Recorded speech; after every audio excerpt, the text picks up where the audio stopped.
my name is Kimmy Martino. Welcome back to my channel. Today we are going to talk about everything I have learned and everything you need to know about an Alaskan Disney cruise.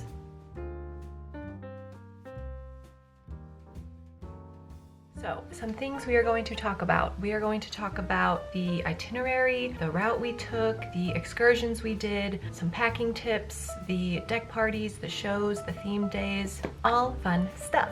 I think it's safe to say that our favorite cruise as a family was this Alaskan cruise. We have now done 5 Disney cruises together. Collectively, Alaska was our all-time favorite. So just some general facts. We did the 7-night Disney Alaskan cruise on the Disney Wonder. The official itinerary name is the 7-night Alaskan cruise from Vancouver. They also have a 5-night, an 8-night, and a 9-night. All of them are on the Disney Wonder. Technically, our trip was 7 nights, 8 days. It's not a full 8 days. That last day is kind of like only the morning. Our sailing was actually the last sailing of the 2022 Alaskan cruising season for Disney. The Alaskan cruises start in May and end in September, and we did September 12th through September 19th. It was a Monday through a Monday, and it was the very last one. Weather-wise, it was really, really good. Not a lot of rain. I think we only had 1 moment of rain. The weather was pretty warm, sunny, not dreary, what we were expecting Alaska to be. We are going to break down the itinerary. Since sailing in 2022, this itinerary has changed. So I will tell you what we did and then the changes that are currently happening.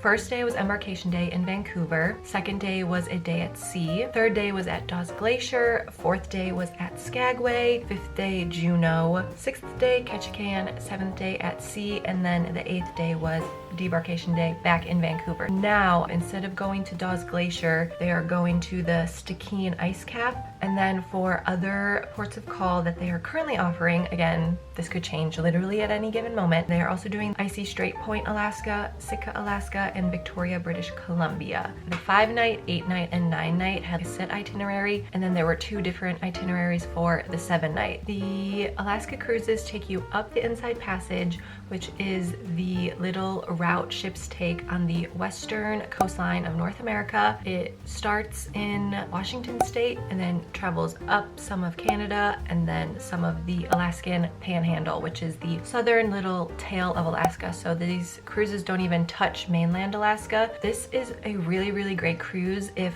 you get seasick very easily. Being on the open ocean is just not for you. Most of the time you will have land on either side of you. The waves were basically non-existent. I don't remember ever feeling seasick. I don't ever remember feeling the boat rocking a lot. Again, we didn't have bad weather, so that helped. Really, really great if you are worried about feeling seasick or worried about being on the open ocean. This is perfect for you. Now we're going to talk about the actual physicality of the route of our sailing. So we started in Vancouver, and then we had a whole day at sea traveling north. And then after that day at sea, we stopped at Dawes Glacier, and we also saw Sawyer Glacier. They were kind of at opposite ends of the same fjord. And so technically that is listed as a port day, but it's a glacier. It's not a town. You don't get off the ship, except if you booked the only excursion that they offer, which is the Glacier Explorer boat, where you get off the Disney Wonder onto another boat, and then that boat drives you closer to the glacier, and you can see the glacier up close. Very, very fun. Highly recommend. It's not like a normal port. It's literally just a glacier. And then after Dawes Glacier Day, we kept traveling north to Skagway, and Skagway was the farthest away from Vancouver, and I think Disney usually does that. They travel to the farthest port first and then make some stops along the route back to where you started. Skagway was the first official port, so that was day 4. Day 5, we traveled back down and hit Juneau, and then the next day, a little bit further south, was Ketchikan, and then we had a day at sea and then back to Vancouver. So a little bit about each of these ports. So Skagway is known for their railway that was built during the Gold Rush. We actually took that excursion and it was so cool. A little bit more on that later. It's a very, very small town. And then Juneau is the capital of Alaska, and it's known for a bunch of things. It's known for their wildlife. We did whale watching. They had a lot of bald eagles, a lot of bears, and they also have the Mendenhall Glacier, which I know they offered excursions you could visit. You could hike around there. You could see the waterfalls. And then Ketchikan is known as the salmon capital capital of the world. It also has the Tongass National Forest, which is a rainforest, and it's the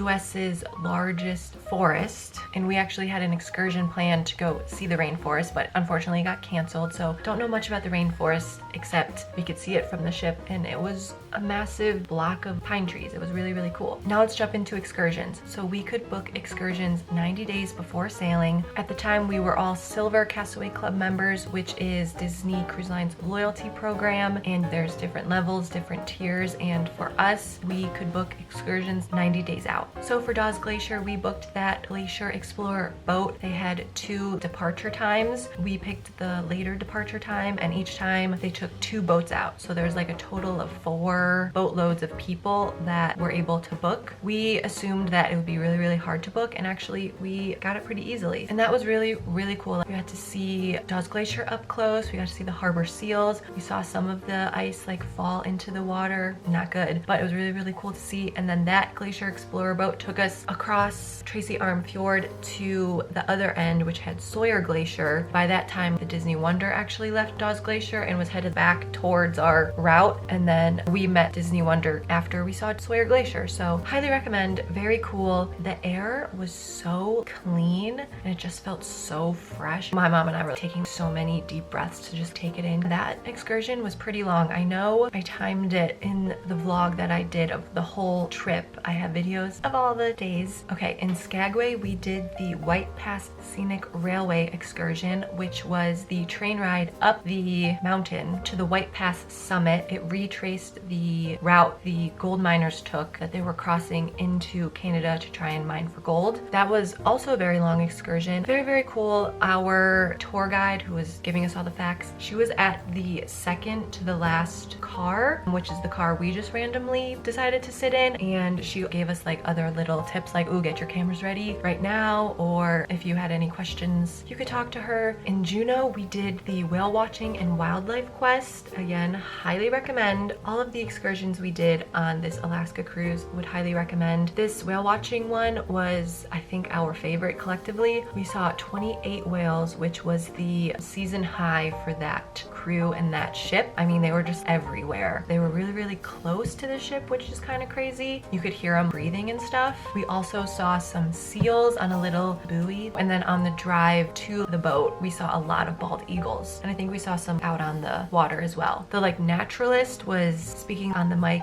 giving facts, talking about the whales. Some of them they had names for, and they were keeping track of how many whales we saw. Whale watching in Juneau, really, really, really good. In Ketchikan, we also had a excursion planned, but it got canceled. It was the Rainforest Island Adventure. I don't even remember what we were supposed to do except generally explore the rainforest. I think they had a waterfall we were gonna go to and some hiking. Sad we couldn't do that. I don't even know why it got canceled. Maybe not enough people booked it. I know a lot of Castaway Cay excursions get canceled because of weather and wind. We had parasailing booked once and that got canceled. Not uncommon to have something get canceled. In addition to excursions, you can book activities on board the cruise. So we booked the Princess Royal Gathering for our final day, which was the day at sea. That is just a big princess meet and greet in the lobby atrium. There were 4 princesses: Cinderella, Ariel, Tiana, and Rapunzel. So thought I'd mention it. You can book Princess Royal Gathering, I think, on most Disney cruises. And then I know Liz booked a spa appointment, and I think Mom also booked a nail appointment. Not necessarily specific to Alaskan cruising, but thought I'd mention it since we did those things. Okay, really quickly, I'm gonna touch on time changes and time zones. So Vancouver is in Pacific Standard Time, and all of the Alaskan ports are in Alaskan Standard Time, which is an hour earlier than Pacific Standard Time, so you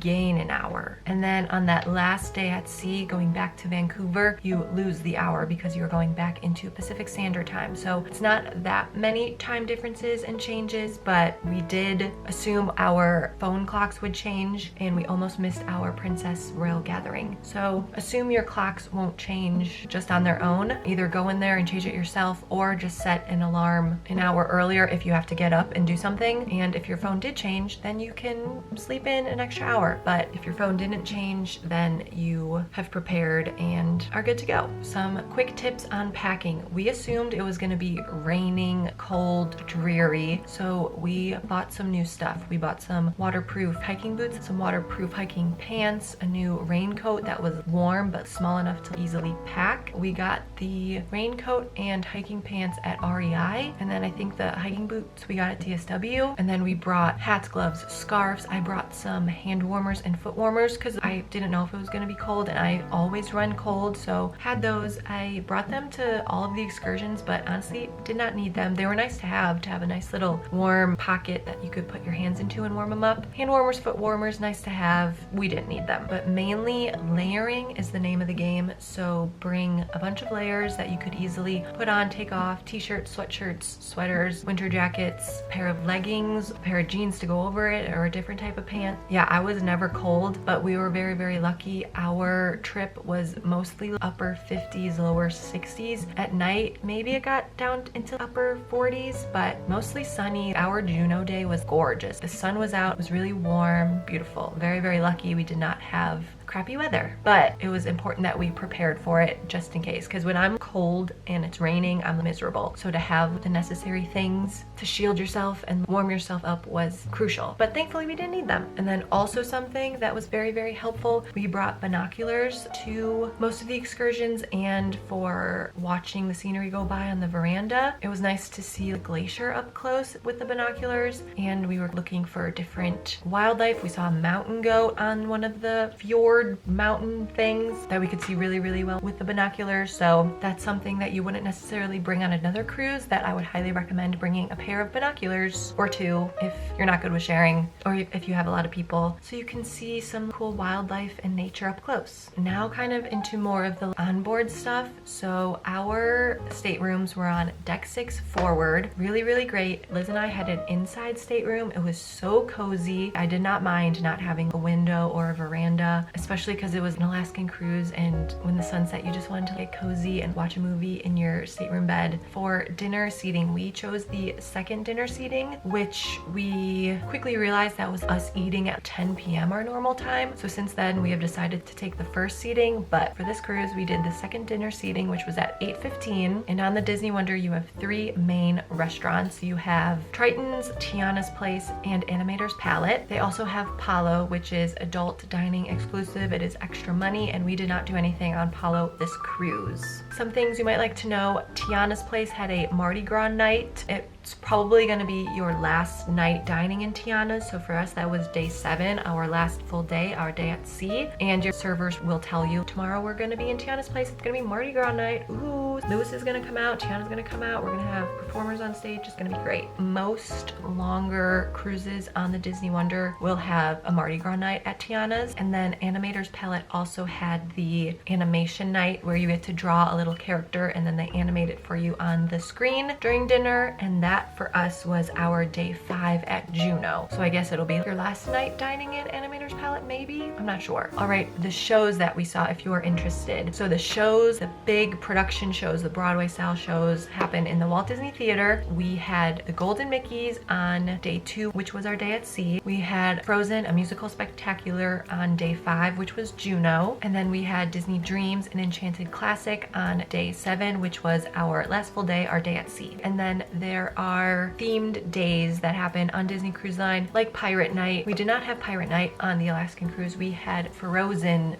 Day, Frozen Night. That was our Dawes Glacier Day, day 3. There was a Frozen themed dinner. There was a Frozen deck party, Frozen themed activities like cruise activities through the day, but the show is not Frozen in the Walt Disney Theater that night. It was a different act, like a magician or a comedian or something. Frozen the musical was a different day. Since they don't go to Dawes Glacier anymore, it would be the Stikine Ice Cap Day. If you're going to a glacier, you probably will have that night as Frozen Night, Frozen Day. And then also day 2, our first day at sea, was formal night. For every Disney cruise, they have a formal night. It is totally optional. You could dress up if you want. The characters will be all dressed up. They'll be giving out complimentary drinks in the lobby and atrium area. In addition to themed days, the deck parties that happen on the Disney Wonder during an Alaskan cruise are Embarkation Day, and it is Mickey's Sail Away Party, a Bon Voyage celebration. Very long title, but is your normal sail away party. There's a dance party, there's a little show where characters come out, your cruise director comes out, they do the horns, and you officially sail away.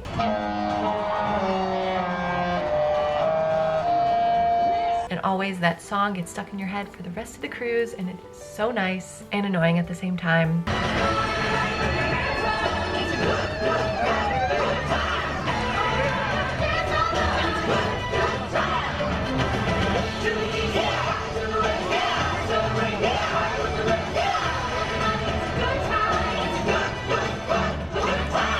And then the other deck party, which is the frozen deck party, is called Freezing the Night Away with Anna, Elsa, and Friends. So again, it's a little dance party at the beginning, the main stage show, and then a little dance party at the end. And for us, that was the only time it rained. So we were out on the top decks with our little raincoats on, and it was drizzling. Sometimes they'll cancel the deck parties if it's just a slight rain. They continue on with the show. Merch. So merch sells out very, very quickly, especially if you are sailing on the last Alaskan cruise. We were slightly disappointed to see that the sizes for Alaskan t-shirts, sweatshirts were very, very limited. We did not see any Alaskan pins, but they did restock what they had. So the first night we didn't get a Disney Wonder pin, and then we checked again, and then we did get them. If you really want your merch, consider booking not the last cruise of a specific itinerary, and possibly consider going as soon as the stores open, which is embarkation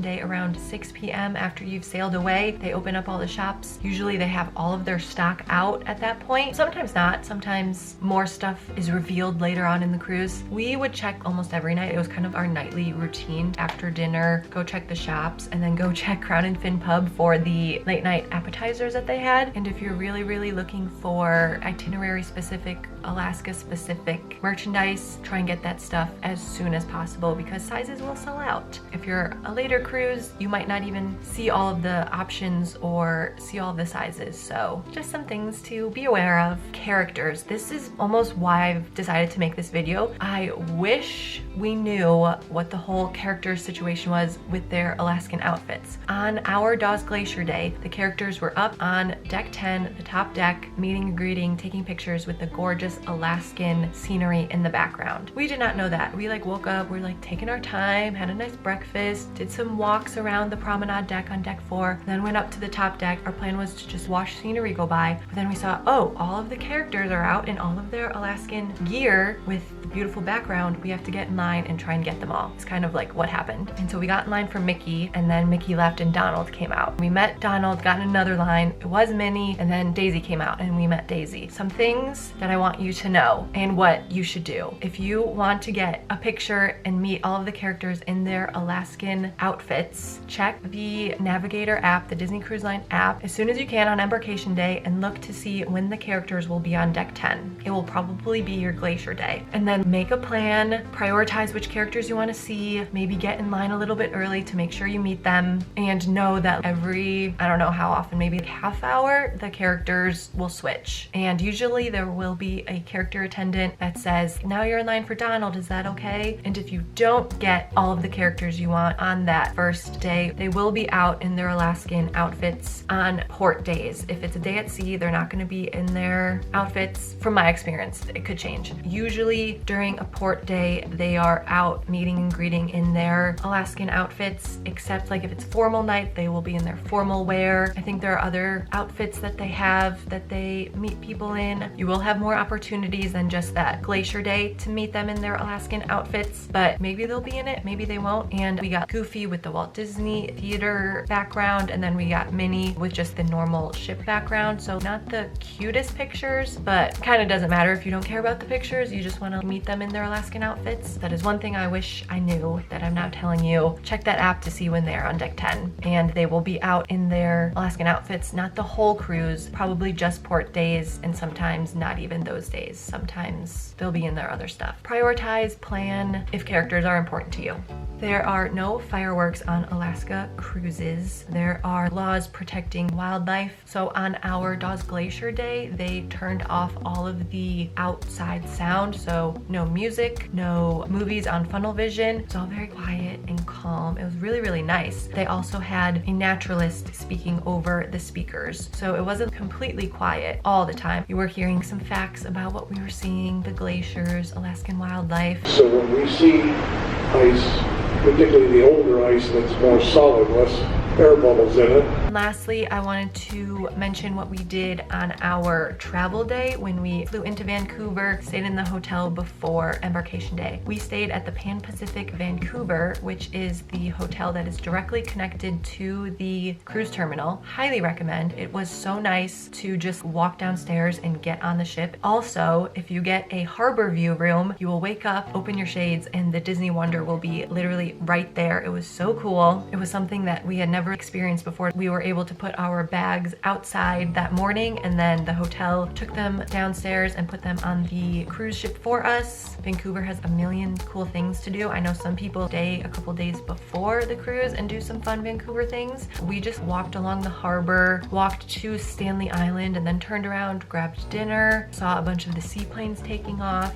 All right, that is it. I'm sure I missed stuff. Stuff changes so quickly. We took this cruise in 2022. Already stuff has changed. If you have questions, leave them down below, and I will be in the comments answering all the questions to the best of my ability. A lot of information is on the Disney Cruise Line website if you're looking at port adventures, itineraries, dates. I wanted to make this video basically to tell you Glacier Day, you get those characters. Also, I vlogged every day of our trip, which is out on my channel now. There's a nice little playlist. Thank you so much for watching. See you next time. Goodbye.